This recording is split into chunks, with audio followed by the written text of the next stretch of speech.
ګرانو کتونکو د نیډز ارګنایزیشن د سوري لاندې نن زه تاسو سره یو داسې ویډیو شریکوم چې دې زنانه 8 بچي دي، 8 اووه کاله شو ساختنې ژوندی جاړ روک دی. دا 8 کاله په دې څنګه تیر شو د لوریانو سره د بچو سره، دا به دې نه معلومو او خاوند دې څنګه روک شوی دی. دا قصه به راسره دا شریکوي. تاسو د کوم ځای او څه به وایئ؟ سړیرو ګلابات یو مونږ د نارینه چې دا سړیرو تاڼې ته لاړه پیسې چې وغوښتل چې دی ولې لاړه واپسي دی مې له واپسي رانغله. د موبایل اووم کال یې شروع دی. ستاسو بچي دي؟ زمونږ 8 کسه بچي دي. څو دي لوریانې دي؟ 4 لوریانې 4 زامنه. خو لکه زمونږ د ټولو زنانو لکه د دې ټول بال بچه‌دار وو. دا څو زنانه؟ دا 6 کسانې دي. د ستا 8 بچي دي، د بلې زنانه څو بچي دي؟ 6 دي. 6 او 8 14. د بلې څو دي؟ بلې 4. 13 د بلې؟ د بلې 15. 13 دیرش د بلې؟ د بلې څو دي؟ د بلې 4 دي. 4. دا 27 ماشومان خو دې کې ځکه زموږ خواښې کمزورې را پرېوته بیماره شوه ډېره زیاته. هغه موږ لکه په هغې کې ګرځو خو د هغې ته دارو پورې موږ اجتمن یو. مخکې به ښه وه موږ له به لاړه چې ته خوا دې خوا به یې وکړل زموږ بچو له به یې 100 روپۍ راوړئ. تاسو د خپلو بچو له څه کوئ؟ بس موږ د خپلو بچو له دغه سره یې خوا دې خوا کوو نو. نه لکه داسې څه کار 8 بچي دي، دا خوراک له خولې دي په دې ګرانه ګرانۍ کې. نو به چې کوم دوکان له ورځونو هم راشړي جامه پیزار یو څیز پورې اجتمن یو.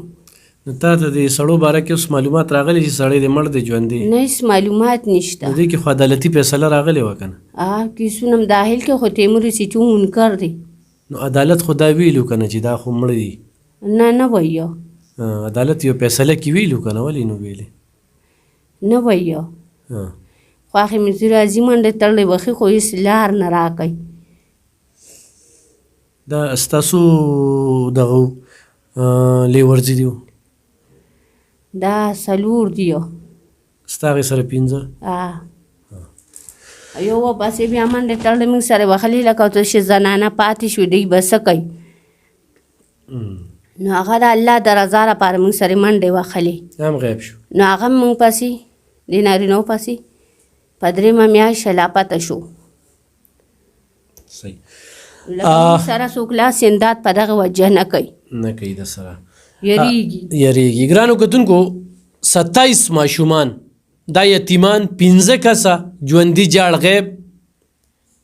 زموږ حکومت نه په دې باندې به زه تاسو سره بل پروګرام هم کوم چې دې کې څه فیصله راغلې ده، پولیس دې کې څه وایي، دغه خبرې هم د سره شریکوم. هغه تصویر به هم درته ښیم. خو دا 15 کسه چې کوم دی نو دا ژوندي جاړ غیب دي. 27 ماشومان چې کوم دی او دوی له الحمدلله لبخان شرپو ویلفیر فاونډیشن د شروع نه د کلونو راسې چې کوم دی هغه خپل کومک او هغه مرسته دوی سره جاري ساتلې ده. خو دا مې ورته یو داسې سټوري چې په دې زنانه باندې سره راتو بچو ژوند څنګه تېرېږي. 7 کاله دې کونتونو کو دغه لار ته بچو دې ښځې وکتل چې یار اوس به مې خاوند راشي، اوس به مې خاوند راشي چې مزدوري کوله ټیک ټاک به. خو لاړل په څه کې لاړل جرم ثابت نه شو. په دې بل پروګرام کې به سره تفصیلي خبره ترې کوم چې دا ولې دا پسه دا څنګه او فیصله عدالتي څنګه راغلې ده. دې کې د چا یو ښځې 15 بچي دي هغه ټیلري کوي او دغه شانتې نورو 4 او لکه دا نه چې خلک ورسره ودونو ته جینکې دي. جینکې دي ښه داسې جینکې ښځې ته پاتې دي لکه زموږ د عزت خیال نه ساتي. زموږ خپل تربور لکه زموږ د بېعزتۍ قایم اوسېږي. لکه موږ خپل تربور کره لکه خیر خدمت هم نشو کولی. نو دوی بل نکام کولی شي خو دا ځوړند دي چې پته ولګي چې ژوندي دي مړه دي.